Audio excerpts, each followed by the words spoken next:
जरा सोचिए, भारत के एक राज्य की विधानसभा और नारे गूंज रहे हो पाकिस्तानी पाकिस्तानी। राजस्थान की विधानसभा में कुछ ऐसा ही हुआ जब बीजेपी के विधायक ने कांग्रेस के विधायक को ट्रोल करने के लिए पाकिस्तानी पाकिस्तानी के नारे लगा दिए।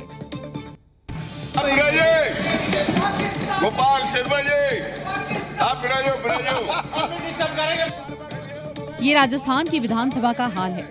विधायकों के बीच ऐसी ट्रोलिंग जैसे गली के लड़के या सोशल मीडिया के ट्रोल्स हो। पाकिस्तानी पाकिस्तानी चिल्लाने वाले, जरा ये बताएं, एक विधायक को पाकिस्तानी बनाता क्या ये जनादेश का अपमान नहीं?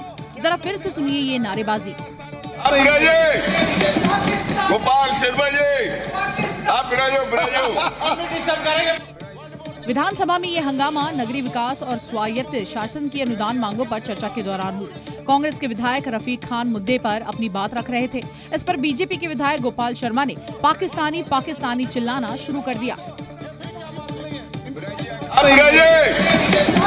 गोपाल शर्मा जी, आप यह हंगामा उस वक्त हुआ जब कांग्रेस के विधायक रफीक खान ने गोपाल शर्मा के भाषण और वरिष्ठ कांग्रेस नेताओं पर लगाए गए आरोपों को लेकर उनकी आलोचना यहां शुरू कर दी, जिसके बाद ये नारे लगाए गए। विधायकों को पाकिस्तान कहे जाने पर कांग्रेस के विधायकों ने कड़ा ऐतराज जताया।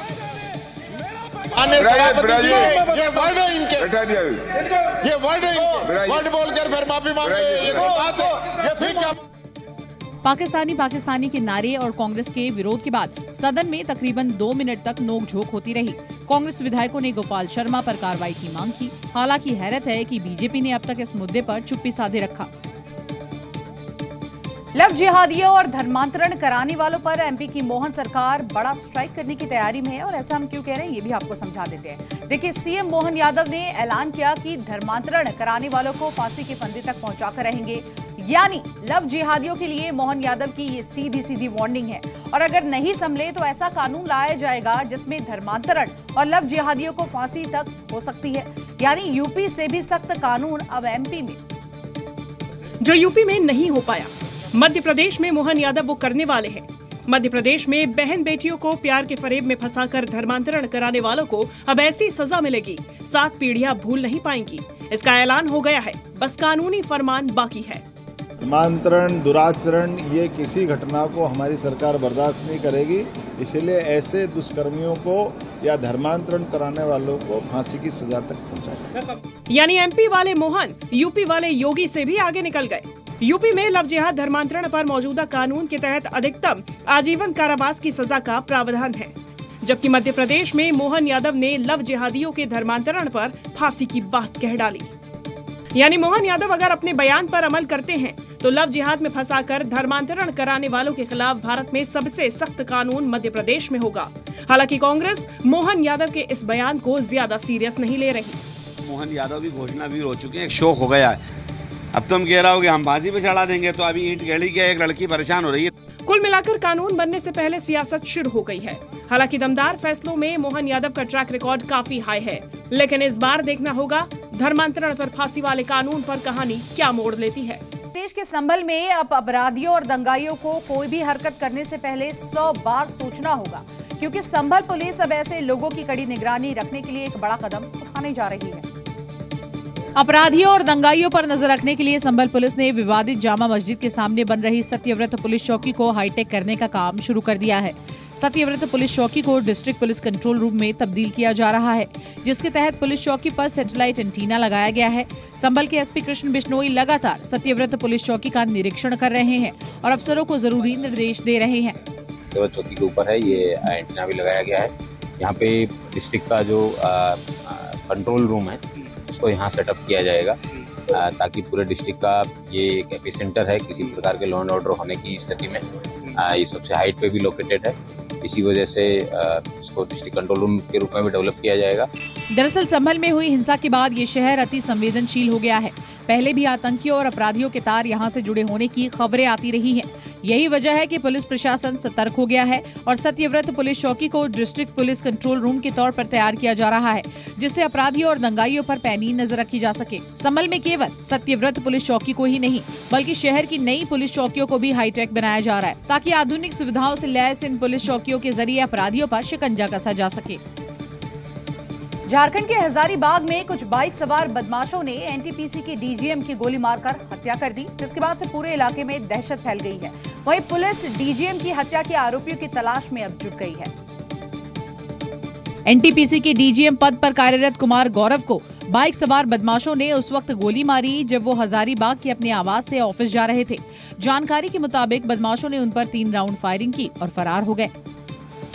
हत्या की ये वारदात कटकमदाग थाना के फताहा इलाके में हुई। एनटीपीसी के डीजीएम कुमार गौरव ऑफिस की कार में सवार थे। इस दौरान गाड़ी में उनके अतिरिक्त 2 और लोग मौजूद थे। उनकी गाड़ी हजारीबाग के फताहा चौक के पास जैसे ही पहुंची, बाइक सवार अपराधियों ने गाड़ी को ओवरटेक कर लिया और ताबड़तोड़ फायरिंग करते हुए फरार हो गए। गोली लगने से घायल डीजीएम कुमार गौरव को अस्पताल ले जाया गया, जहां इलाज के दौरान उनकी मौत हो गई। वारदात के बाद एनटीपीसी के ऑफिसर और कर्मचारी अस्पताल पहुंचे और कर्मचारियों की सुरक्षा को लेकर पुलिस पर सवाल खड़े किए। एनटीपीसी के डीजीएम की दिन दहाड़े हत्या के बाद इलाके में दहशत का माहौल है, तो वहीं हजारीबाग पुलिस वारदात की जांच डीजीएम के हत्यारों की तलाश में जुटी है। रमजान का पाक महीना और नफरती पत्थर। यूपी में योगी की सख्त वार्निंग के बाद भी उत्पाती भाईजान अपनी हरकतों से बाज नहीं आ रहे हैं। और खबर मेरठ जिले से है, जहां पर एक हिंदू युवक ने मुस्लिम मोहल्ले में अपना मोटर गैराज खोला, लेकिन पत्थरबाज जमात को मुस्लिम मोहल्ले में हिंदुओं का कारोबार करना रास नहीं आया और पहुंच गए पत्थर लेकर। लेकिन नमाज के बाद मस्जिद के अंदर से यहां पत्थरबाजी शुरू हो गई, जिसका टारगेट मुस्लिम मोहल्ले से खुला हिंदू गैराज था। 15 मिनट तक पत्थर चलते रहे और फिर शुरू हो गया यहां पर बवाल। जैसे ये खबर हिंदू संगठनों को पता चली तो बवाल हो गया। भारी संख्या में बीजेपी नेता मौके पर पहुंच गए, प्रदर्शन करने लगे। हो तो पहले मुझे तो पकड़ो, और मुझे पकड़ोगे तब पता चलेगा कि मेरी प्रीमिसेस में से किसने घटनाक्रम किया। पुलिस को मैंने इतनी बात समझा दी है कि मुझे पकड़ो और तब घटना करने वाले का पता लगाओ, और लगा लेंगे तो ठीक है, नहीं लगाएंगे तो भारतीय जनता पार्टी की सरकार में गैर कानूनी काम करने वाला चाहे हिंदू हो या मुसलमान रुक नहीं सकता। धार्मिक स्थल से पथराव किया गया और कुल मिलाकर के मैं कहूं कि उद्घाटन में बाधा उत्पन्न करने का प्रयास किया गया।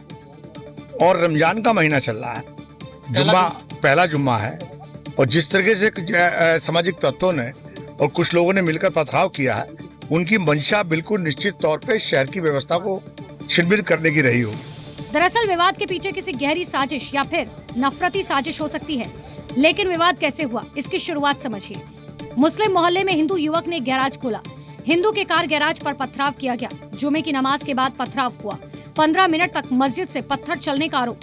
अब सवाल यह है कि योगी राज में नफरती पत्थर चलाने वाले कौन हैं और उनके हौसले इतने बुलंद कैसे। टीपी नगर क्षेत्र से एक सूचना प्राप्त हुई थी कि फुटबॉल चौक पर एक ऑटोमोबाइल पार्ट्स की दुकान है, जिसकी छत टीन शेड से बनी हुई है। बताया गया कि टीन शेड पर कुछ छोटे पत्थर फेंके गए हैं, जिसके संबंध में सभी अधिकारी यहां पर मौजूद थे। इसके संबंध में जांच की जा रही है कि ये छोटे पत्थर किस ओर से आए हैं। सभी सीसीटीवी को देखा जा रहा है।